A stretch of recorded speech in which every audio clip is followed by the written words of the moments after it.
Hello friends, welcome to Let's Pass. We are on Sociological School. I am Vernika. We had done our Comte and Rescue. अब हम बात करेंगे Eugene Eldric की। हाँ, मैंने ये दो अभी छोड़ दिए हैं। हम पहले यूजिन एल्ड्रिक को कवर करेंगे। तो ही इज जूरिस्ट फ्रॉम 1862 से 1922। इन्होंने हमें एक टर्म दिया था जिसको लिविंग लॉ बोलते हैं। इनकी थ्योरी भी यही है, थ्योरी ऑफ लिविंग लॉ। इसका मीनिंग क्या हुआ कि लॉ सोसाइटी से निकलती है, इसका मीनिंग यही हुआ। ऑब्वियसली सोशियोलॉजिकल स्कूल है, but what else did he say? He said that law to be found in social facts and not in formal sources of law.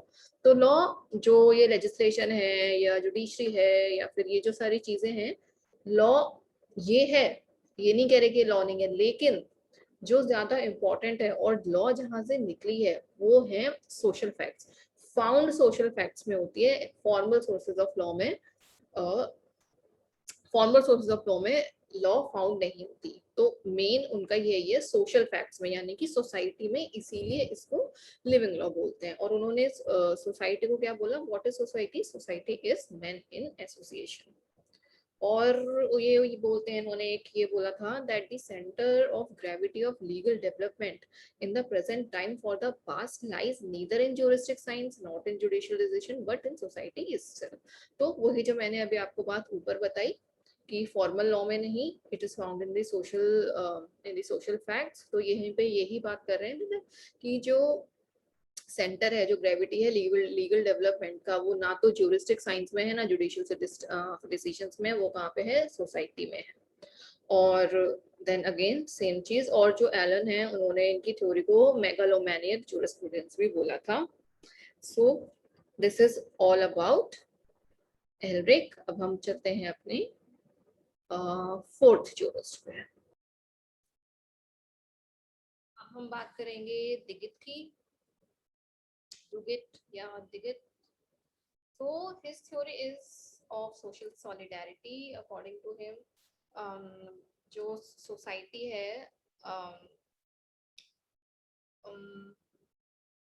Society में एक सॉलिडेरिटी होना बहुत ज्यादा जरूरी है, यानी कि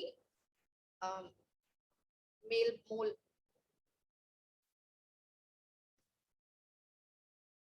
यानी कि एक सेम इंटरेस्ट, कम्युनिटी में एक सेम इंटरेस्ट होना चाहिए। Can you see? हाँ, और यही मेन चीज है सोसाइटी की। उन्होंने उनका जो वर्क है वो है law in modern state, the law and the state. And और उनकी ये जो थ्योरी है सोशल सॉलिटी, ये बेस्ड है interdependence of the man is the essence of society की। जो आदमी है, जो इंसान है, he is the he is the essence of the society, और सारा उसी की यूनिटी पे डिपेंड करता है। एंड ये जो उनका कॉन्सेप्ट है, इसी कॉन्सेप्ट को उन्होंने सिंडिकलिज्म भी बोला।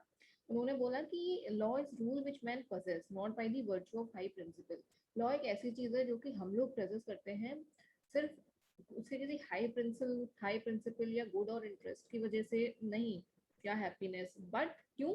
By virtue and perforce of facts, because they live in society and can live in society. जिस तरीके से हम सोसाइटी में रह रहे हैं ना, लॉ वहां से पता सकती है। तो मतलब वो सोशल सॉलिडेरिटी को उन्होंने इतना माना कि उन्होंने बोला कि पब्लिक और प्राइवेट लॉ में भी कोई डिफरेंस नहीं है। एंड इनफैक्ट ही सेड, एक काफी इम्पोर्टेंट लाइन है, that the only right which any man can possess, फिर से बोल रही हूँ, the only right which any man can possess is the right always to do his duty. सबको अपनी ड्यूटी पता है, सबको अपनी ड्यूटी सोशल सॉलिडेरिटी के साथ करनी चाहिए, बस एक यही लॉ है। और ये जो और बहुत इंपॉर्टेंट बात है, ये जो उनकी लॉ निकली है ना, ये दरखीम के, ये जो हमारे दरखीम है जिसको हम आगे पढ़ेंगे, इन्हीं के कॉन्सेप्ट से इन्होंने यहाँ पे सोशल सॉलिडेरिटी की लॉ निकाली है। वो कैसे निकाली है? जो दरखीम थे, उनकी भी सॉलिडेरिटी का ही कॉन्सेप्ट था। उनके हिसाब से दो तरीके की सॉलिडेरिटी होती है जो हम पढ़ेंगे, वो होती है मैकेनिकल सॉलिडेरिटी और होती है ऑर्गेनिक सॉलिडेरिटी। तो दुगीत ने ये जो सॉलिडेरिटी है या फिर जो कोहेजन है, ये इसी प्रिंसिपल से निकाला सोशल लाइफ के एग्जिस्टेंस के लिए। तो ये दरखीम को ही थोड़ी सी आगे लेके गए।